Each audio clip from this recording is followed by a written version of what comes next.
السلام علیکم۔ سنو تم ستارے ہو، تمہیں چمکنا ہے جہاں میں۔ آج کا ہمارا موضوع ہے با ادب پا مراد، بے ادب بے مراد۔ یہ کامیابی کی ایک اور نئی سیڑھی ہے جس کو ہم جانتے، جس کا مطالعہ کرتے ہوئے ہم مزید کامیابی کی طرف بڑھنا سیکھ سکتے ہیں۔ حدیث قدسی ہے، سفید بالوں والے بوڑھے عالم، حافظ، عادل بادشاہ اور استاد کی عزت کرنا تعظیم خداوندی میں شامل ہے۔ ادب و آداب کسی بھی قوم کی بنیادی قواعد و ضوابط اخلاق کی ترجمانی کرتے ہیں۔ تاریخ انسان پر غور کیا جائے تو اندازہ ہوگا کہ انسانی اخلاقیات اور رویوں کو بہترین انداز میں پیش کرنے اور اس پر عمل کرنے کا سہرا اسلامی تعلیمات کو دیا جاتا ہے۔ دنیا میں موجود اقوام نے آج اپنے ہاں جو بھی اخلاقی اقدار کو اپنا رکھا ہے وہ کہیں نہ کہیں اسلام کی سکھائی ہوئی ہیں۔ یہ دین اسلام جا بجا بڑوں چھوٹوں، اپنوں پرایوں، جانوروں، درختوں، غرض یہ کہ دنیا میں موجود ہر جاندار کے ساتھ بہترین اخلاق و صاف اپنانے کو ترغیب دینا ہے۔ بحیثیت مجموعی دیکھا جائے تو کوئی بھی ایسا انسان جو ادب و آداب اور اخلاق کی بنیادی اصولوں سے دور ہو،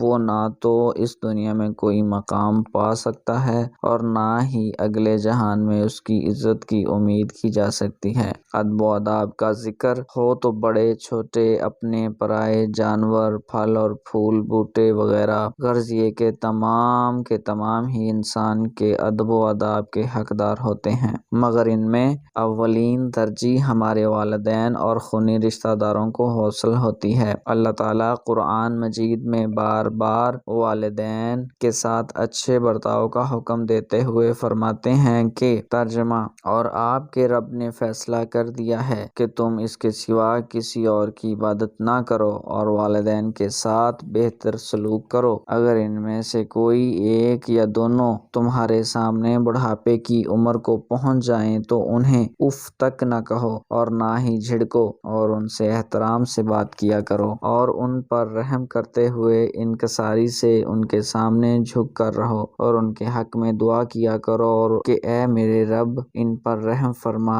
جیسا کہ انہوں نے رحمت و شفقت کے ساتھ مجھے بچپن میں پالا۔ سورۃ بنی اسرائیل آیت نمبر 23-24۔ میری والدہ نے بچپن ہی سے مجھے یہ بات ذہن نشین کروا دی تھی کہ اللہ تبارک و تعالی جب بھی کسی انسان سے خوش ہوتا ہے تو اسے وصف ادب عطا کرتا ہے۔ مجھے آج بھی وہ دن یاد ہے جب اسکول سے گرمی کی چھٹیوں کے دوران میں اپنی والدہ کے ساتھ اپنی نانی اماں کے گھر کچھ دن گزارنے گیا تھا۔ نانی اماں کے ساتھ کسی بات پر ناراضگی کا اظہار کرتے ہوئے میں نے بنا سوچے سمجھے کچھ غیر مناسب الفاظ ادا کر دیے۔ میری والدہ جو کہ یہ سب دیکھ رہی تھی، مجھ سے مخاطب ہوتے ہوئے کہنے لگی کہ علی بیٹا، اللہ پاک آپ سے ناراض ہو چکے ہیں کیونکہ وہ بے ادب لوگوں کو پسند نہیں کرتے، اور مجھے افسوس ہے کہ آپ بھی انہی بے ادبوں میں شمار ہو گئے ہو۔ اماں کے یہ الفاظ مجھ پر بجلی بن کر گرے تھے۔ اماں خاموش تھیں، نانی اماں ناراض تھیں اور اللہ تعالیٰ بھی مجھ سے ناراض تھے۔ یہ سوچ مجھے سخت بے چین کر رہی تھی کہ میرا شمار بے ادب لوگوں میں ہوتا ہے۔ میں اس رات خوب رویا، اللہ سے معافی بھی مانگی، نانی اماں کو منایا اور اماں کو جا کر گلے لگایا۔ سب سے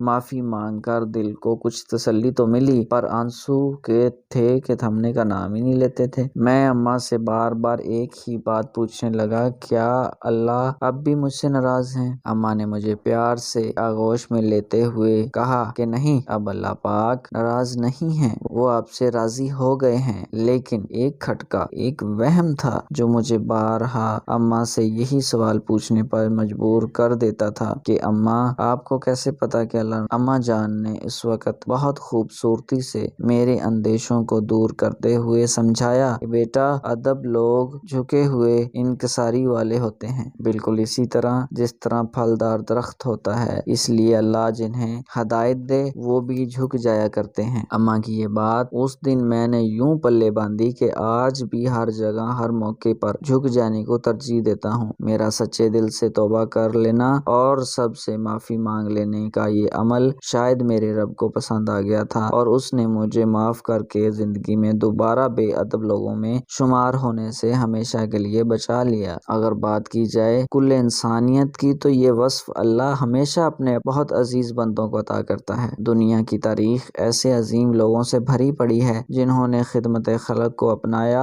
اور اس عادت نے انہیں کامیابی کے دھانے پر لا کھڑا کیا۔ انسانیت کی خدمت ایسا فعل ہے جو کسی بھی انسان کو نہ صرف دنیا میں بلکہ اگلے جہان میں بھی ممتاز بنا دیتا ہے۔ آج ہم دیکھتے ہیں کہ کس طرح یہ ادب ہمارے معاشرے میں ناپید ہو کر رہ گیا ہے اور اس کے ساتھ ساتھ کامیاب لوگوں کی تعداد بھی نہ ہونے کے برابر ہے۔ میں دنیا بھر میں کامیاب لوگوں کو پڑھنے اور ان سے سیکھنے کی کوشش کرتا ہوں اور حیران کن طور پر یہ دیکھتا ہوں کہ وہ تمام لوگ جنہوں نے دنیا میں کامیابی کے جھنڈے گاڑے وہ اپنی ذاتی زندگی میں بہت جھکے ہوئے انتہائی باادب لوگ رہے ہیں۔ اس کے برعکس آج کے نوجوانوں کو دیکھتا ہوں تو دل خون کے عنصر ہوتا ہے۔ آئے دن سوشل میڈیا پر ہمارے نوجوانوں کے اپنے بزرگوں، استادوں اور دیگر افراد کے ساتھ ایڈونچر کے نام پر کیے جانے والے انتہائی غیر مہذب اور غیر اخلاقی رویے ہمارے لیے المیہ ہیں۔ بات اتنی آگے بڑھ چکی ہے کہ آج کا استاد اگر شاگرد کو کسی بات پر ڈانٹ ڈپٹ کر دے تو شاگرد استاد پر ہاتھ اٹھانے سے بھی باز نہیں آتا۔ ایک وقت تھا کہ جب والدین اور اساتذہ کی عزت اس قدر ہوا کرتی تھی کہ وہ اگر ہڈیاں بھی توڑ دیں تو منہ سے آواز تک نہیں نکلتی تھی۔ ہونٹ تھے کہ ادب میں سل جاتے تھے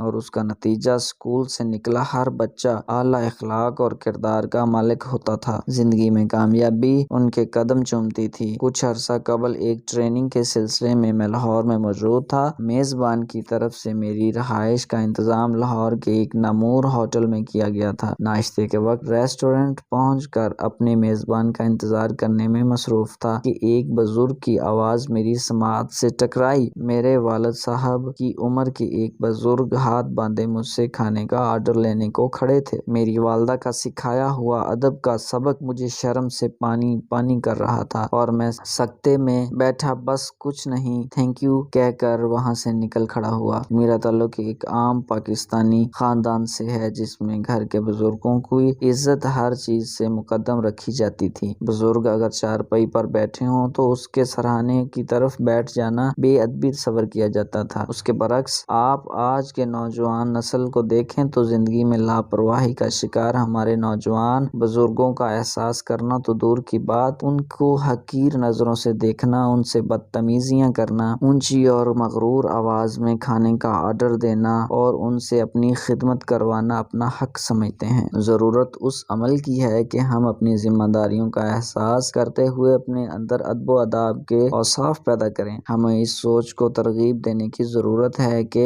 ہر کامیاب اور عظیم انسان کے پیچھے اس کا بہترین اخلاق اور کردار ہوتا ہے جو اسے دوسروں میں ممتاز اور کامیاب بنا دیتا ہے۔ باادب بانصیب وصف ہے ان لوگوں کا جنہیں دونوں جہانوں میں کامیابیاں ملتی ہیں اور اس کے برعکس بے ادب بد نصیب ہیں وہ جنہیں نہ یہ دنیا اپناتی ہے اور نہ وہ اگلے جہان میں خدا کو منہ دکھانے کے لائق رہتے ہیں۔ میں سمجھتا ہوں کہ باحیثیت قوم ہمیں ادب و آداب سیکھنے اور اپنانے کی ضرورت ہے۔ یہی ہمارا کامیابی کا راز ہے۔ ادب کا کامیابی کے ساتھ کیا تعلق ہے؟ باادب بانصیب میں ہی انسان کا کامیابی کا راز مدفون ہے۔ کامیابی کامل ترین سطح پر باادب لوگوں کو ہی حاصل ہوتی ہے۔ اگر ہم کامیابی اور ناکامی کی اصل وجوہات پر توجہ دیں تو ہمیں علم ہوگا کہ ادب ہی وہ خاصہ ہے جو کسی بھی انسان کو بلندیوں تک پہنچاتا ہے تو کسی کو ناکامی کی پستیوں میں دھکیل دیتا ہے۔ کامیاب لوگ اپنا زیادہ تر وقت دوسروں کے ساتھ بہترین اخلاق کا مظاہرہ کرتے ہوئے ان سے سیکھنے میں گزارتے ہیں۔ زندگی کے وہ سبق جو کتابیں جو کبھی نہیں سکھا پاتی، انسان اپنے بڑوں کے ساتھ چند لمحوں کی گفتگو سے سیکھ لیتا ہے، اور ایسا ممکن ہی تب ہوتا ہے جب انسان ادب کے اعلیٰ معیار کو اپنا کر ہر بڑے چھوٹے سے بہترین تعلقات بنائے رکھے۔ پھر پھلدار درختوں کو جھکنا ہی زیب دیتا ہے، اکڑنا تو بنجر ہونے کی نشانی ہے۔ کامیاب فرد کی کامیابی اس کے ارد گرد اس کے متعلقین ہوتے ہیں۔ کامیاب فرد خوشحال طبیعت کا مالک، انکسار پسند شخص ہوتا ہے جو نہ صرف خود کو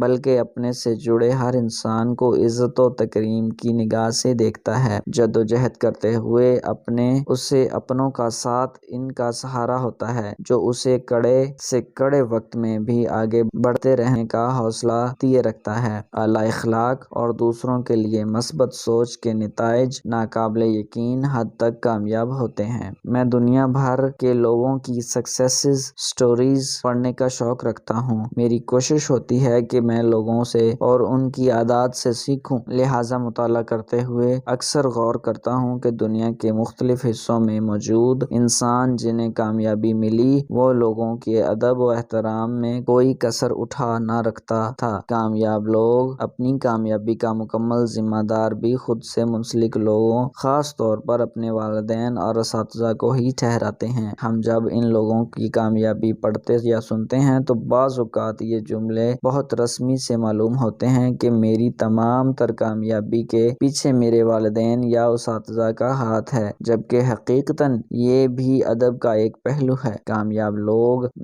میں کا عنصر نہ ہونے کے برابر ہوتا ہے اور ان کی تمام تر توجہ ہم پر ہوتی ہے۔ یاد رکھیے گا کہ شمع کا کام ہے جلنا، وہ جل کر ہی دنیا کو روشنی بخشے گی۔ خود کو جھکا کر دوسروں کو اپنی ذات سے عزت اور محبت دیتے رہنا ہی میرے نزدیک کامیابی ہے۔ یہ تھا آج کا ہمارا موضوع۔ مزید ہم کامیابی کے سبق کو سیکھنے کے لیے اگلے موضوع کی طرف بڑھیں گے، اور تب تک کے لیے آپ اپنا بہت سارا خیال رکھیے گا۔